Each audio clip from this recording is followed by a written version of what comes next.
Bem, agora nós vamos examinar a relação entre trabalho e energia cinética. Quando realizamos trabalho sobre um bloco de massa m, toda energia do trabalho é transformada em energia cinética. Isso é chamado teorema trabalho-energia. Assim, vejamos, em um sistema de forças conservativas em que não há atrito, o trabalho realizado sobre uma partícula é igual à variação de sua energia cinética. Nós vimos que trabalho é igual a menos ΔU. Agora nós vamos verificar que trabalho é igual a ΔK, onde ΔK é a variação de energia cinética. K aqui representa a energia cinética. Assim, se nós temos aqui um piso sem atrito, este seria um sistema de forças conservativas. E aí nós temos um bloco de massa m, onde uma força F é aplicada na direção do deslocamento. Um trabalho será realizado enquanto o bloco se desloca da posição S igual a zero até a posição S igual a D. E nesta posição S igual a D, eu paro a aplicação da força, mas eu vou verificar que esse bloco está em velocidade. E essa velocidade corresponde a uma energia cinética igual ao trabalho realizado nesse percurso. Assim, vamos considerar o bloco de massa m com velocidade inicial v igual a zero, e aqui na posição S igual a D, nós temos uma velocidade v. O trabalho é definido como o produto escalar desses dois vetores, força vezes deslocamento. Nós sabemos da segunda lei de Newton que força é igual a ma. Ou seja, se eu aplicar uma força nesse percurso, eu vou ter uma aceleração. E a aceleração depende da massa. A força depende da massa, porque a aceleração é igual à força sobre a massa. E é dado pela segunda lei de Newton. Agora nós temos também a equação da variação do espaço em função do espaço inicial, a velocidade inicial e a aceleração e o tempo. Nesta equação, nós temos que S0 é igual a zero, porque nós iniciamos da posição S igual a zero. A velocidade inicial também é zero, então esses dois termos não aparecem. De modo que S vai ser igual a meio de AT2, T ao quadrado. E S é exatamente igual a D, então eu posso escrever que D é igual a meio de AT2, e o F nós vemos que F é igual a MA. Assim, nós temos que o trabalho é igual a MA, que é a força, vezes o deslocamento, que é meio de AT2. Mas nós temos também que a velocidade é igual a V0 mais AT. Como V0 é igual a zero, nós temos que V igual a T. E aqui nós vamos então arrumar esta expressão. Eu tenho meio de M vezes A quadrado T quadrado. Então posso escrever assim: meio de M AT ao quadrado. Mas AT é igual a V. Então fica o trabalho igual a meio de mv ao quadrado, que é exatamente a energia cinética, que é igual a K. Seria a energia cinética final. Esta aqui seria inicial, esta final. Assim, eu tenho que o ΔK é igual à energia cinética final menos a inicial. Como a inicial era zero, porque a velocidade inicial foi zero, então eu tenho ΔK igual a KF, que é igual a meio de mv2. Isso é igual ao trabalho realizado. Assim, está confirmado que o trabalho realizado aparece como energia cinética do bloco. Nós temos também que a potência média da força realizada pela força é igual ao trabalho dividido pelo intervalo de tempo. Assim, se eu tenho trabalho e eu tenho intervalo de tempo, eu posso calcular a potência média. Bem, agora vamos falar da energia mecânica. A energia mecânica de um sistema diz que a energia é igual a energia cinética mais a potencial, E igual a K mais U. E no sistema de forças conservativas, a energia mecânica se conserva, ou seja, E igual a constante. Nós vimos que o trabalho é igual a menos ΔU e que o trabalho também é igual a ΔK. Se isto é igual a isto e isto é igual a isto, então menos ΔU igual a ΔK. Ou seja, ΔK igual a menos ΔU. Passando ΔU para o primeiro membro, eu tenho essa expressão. Esta expressão aqui é nada mais, nada menos que o princípio da conservação da energia, que é um princípio poderoso em física. Os físicos costumam dizer que a física possui 4 pilares de sustentação, que são os 4 princípios da conservação, que um deles é o princípio da conservação da energia, o outro, princípio da conservação do momento linear, o terceiro, momento angular, conservação do momento angular, e o quarto, conservação da carga. Esses princípios permitem a resolução de muitos problemas com a aplicação deles. Então, esse é um princípio de larga aplicação em física, e nós vamos ver isso agora. A energia mecânica é dada por E igual a K mais U.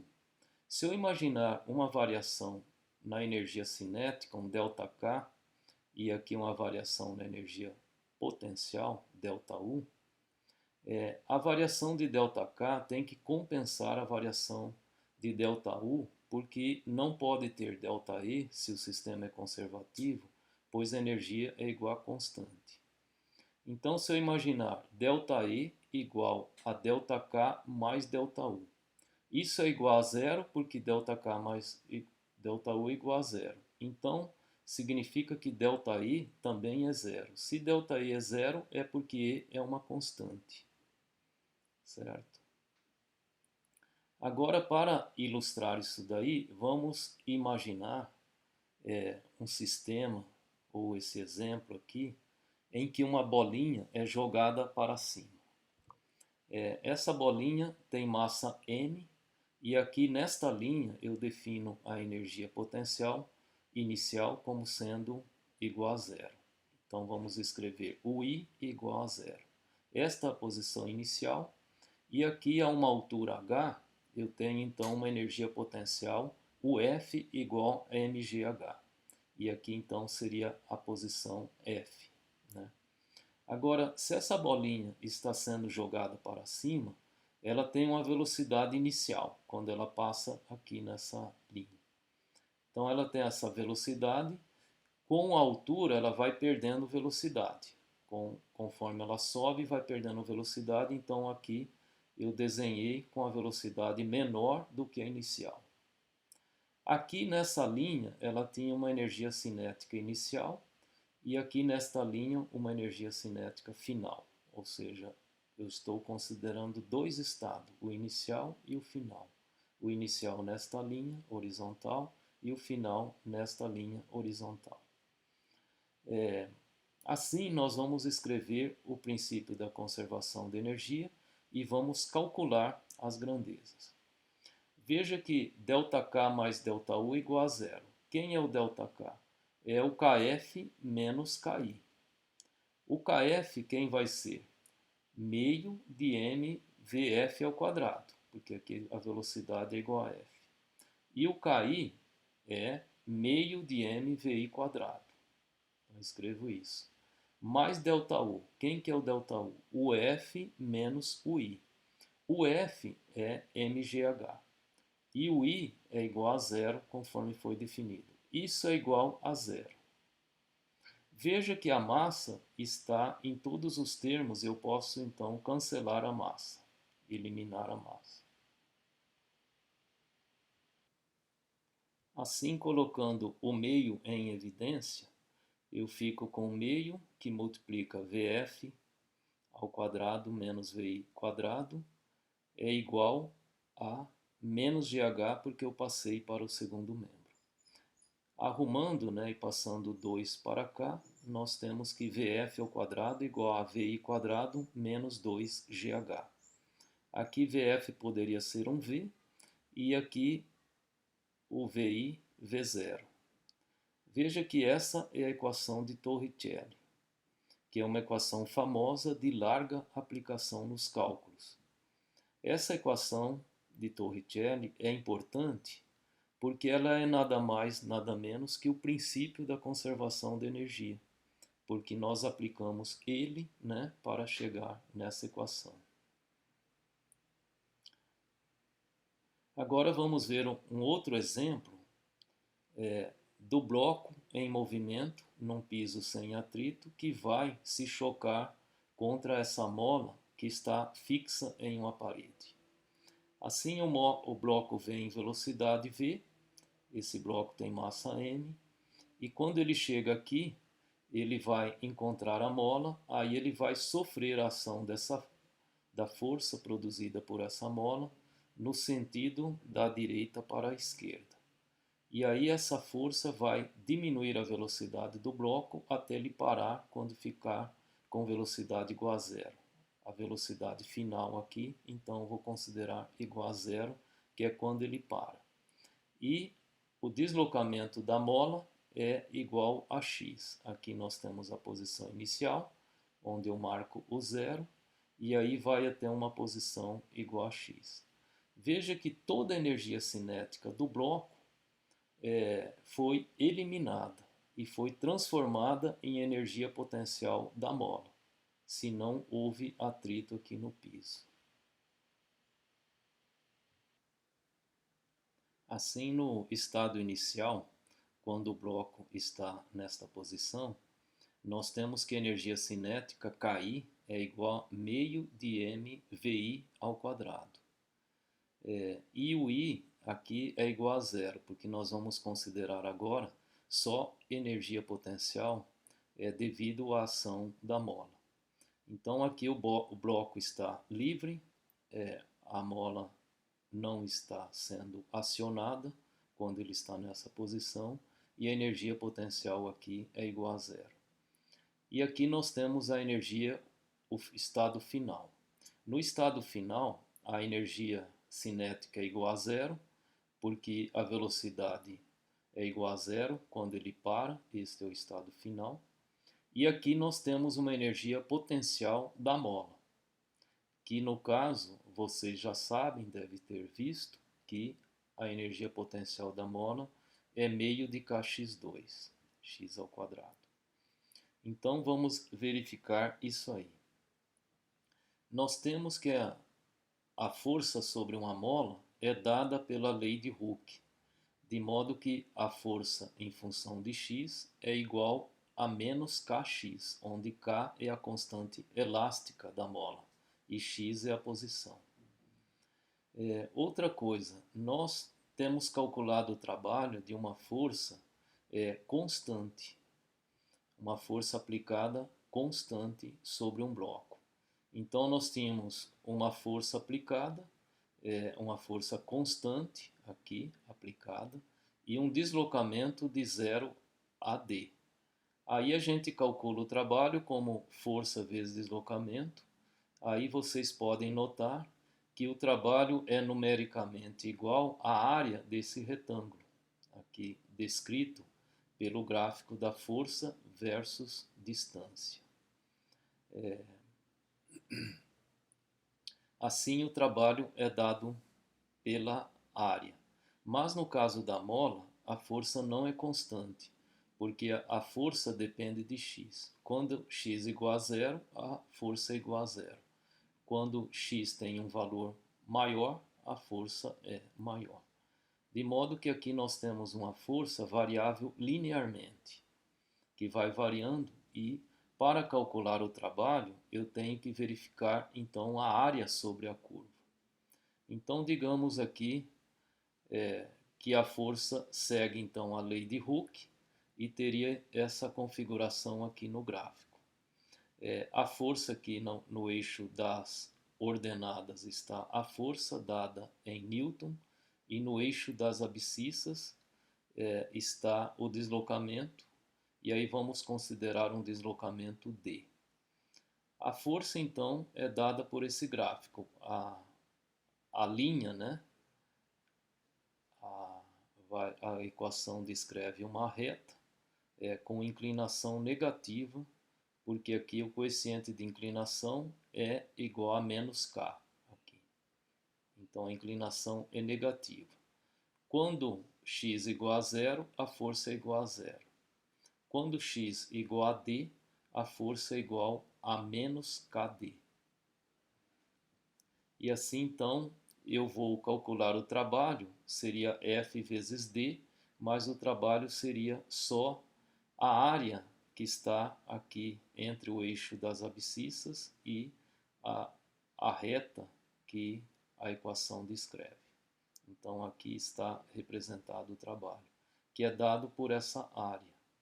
Agora, para calcular essa área, é a área do retângulo, que é dado por base vezes altura sobre 2. Quem que é a base? A base é D aqui. E a altura é menos KD. Então, D vezes menos KD sobre 2 vai dar igual a menos KD ao quadrado sobre 2. Certo? Aí nós sabemos que o ΔU é igual a menos o trabalho. Então, o ΔU vai ser positivo, que é meio de KD ao quadrado. Mas como o I igual a zero, nós temos que o F igual, então, a meio de kx2, kd2 ou kx2, né? De modo que assim nós calculamos, nós chegamos qual deve ser a energia potencial da mola por esses conceitos aqui de trabalho, calculando o trabalho. O trabalho poderia ser calculado usando o conceito de integral, que vocês não viram. Então, se eu tiver uma força variável, veja que a força aqui ela sobe, desce, tal, e vai até um deslocamento D. Para calcular esse trabalho, o trabalho dessa força variável nesse trecho, ele vai ser dado pela área, e para calcular essa área é usado o conceito de integral. Mas vocês não viram isso, então não se preocupem. Aí o trabalho é dado pela integral, e essa integral, no caso do triângulo aqui, a integral aqui vai ser igual a menos meio de kd ao quadrado, que é conforme a gente calculou, usando o conceito da área do triângulo. Né? Agora, sabendo que a energia potencial final, a energia da mola, é dada por meio de kx2, eu posso usar o princípio da conservação de energia e obter uma informação, a informação de uma grandeza. Vamos supor que eu não conheça a constante elástica da mola, mas eu conheço a massa do bloco e a velocidade do bloco. Aí eu posso determinar a constante elástica da mola se eu medir o valor de x aqui, ó. Então eu conheço a velocidade, a massa do bloco, eu venho e meço quando ele bate aqui, qual o valor que ele tirou. Eu filmo isso daí e vejo qual o deslocamento máximo da mola x. Com isso eu vou calcular a constante elástica da mola, usando o princípio da conservação da energia. Então vejamos aqui. O princípio está aqui, aí eu vou calcular o ΔK. ΔK vai ser Kf menos Ki. Kf é igual a zero porque o bloco parou. E Ki é meio de mvi ao quadrado. Então ficou assim. Agora, e o ΔU? O ΔU vai ser meio de kx2, que é o Kf, menos o K inicial, que era, que é o K, a potencial inicial, que é igual a zero. Isso então dá zero. Veja que arranjando, eu tiro que a constante elástica é igual a massa vezes VI ao quadrado sobre x2. Então, se eu conheço a massa, a velocidade e o x, eu tiro a constante elástica da mola. Por outro lado, se eu conheço a constante elástica, e aqui eu não conheço a velocidade, mas conheço a massa e o x, eu posso tirar a velocidade. Assim, aplicando o conceito de princípio da conservação de energia, eu posso calcular uma grandeza tendo as outras.